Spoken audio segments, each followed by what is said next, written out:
I was in my third trimester of my first pregnancy, finishing off a yoga class doing what I thought was a gentle reclining twist, when all of a sudden I felt a burning hot, painful flash go right down my midline.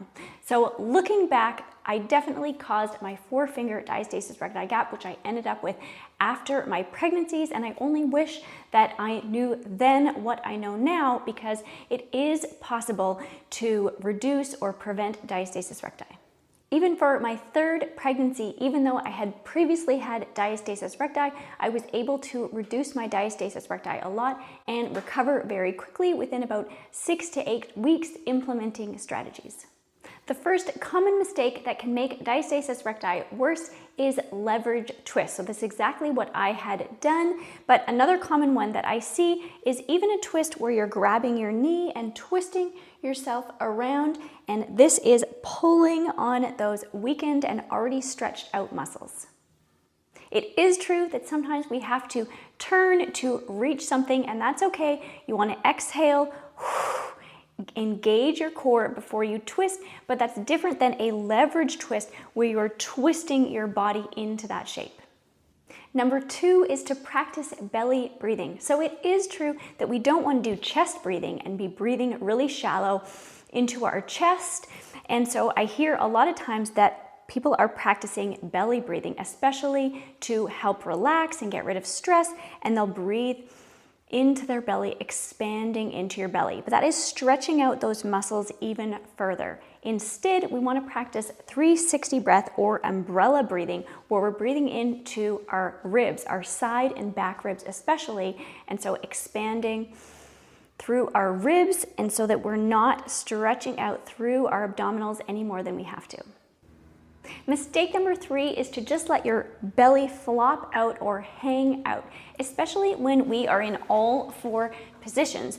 This can add extra pressure and stretch those muscles apart.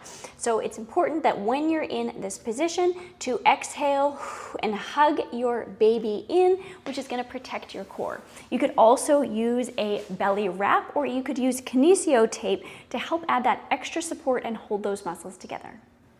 Mistake number 4 is getting up from a reclined position and coming up. If this is causing any coning, that's putting too much intra-abdominal pressure out on those muscles. And same thing applies for traditional ab exercises, or even exercises like planks might cause too much intra-abdominal pressure. You might be getting that doming or combing. So if you ever look down at your belly and you're ever seeing that it is doing a doming shape, you want to avoid any of those movements.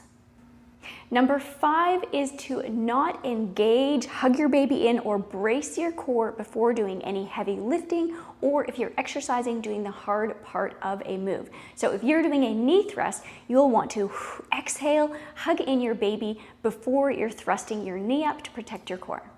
Mistake number 6 that might cause diastasis recti is bearing down when you exert yourself or you're lifting something heavy. So when we breathe in, air goes into our lungs and our pelvic floor should expand out. And then as we exhale, we should get a natural lift in our pelvic floor. However, if you hold your breath and bear down on your pelvic floor and out in front, it can increase risk for prolapse and also diastasis recti. A good test to see that if you bear down, because sometimes it can be hard to know, is to get a balloon, and if you blow the balloon up and you feel pressure down on your pelvic floor when you blow, then this might be a habit that you haven't naturally picked up.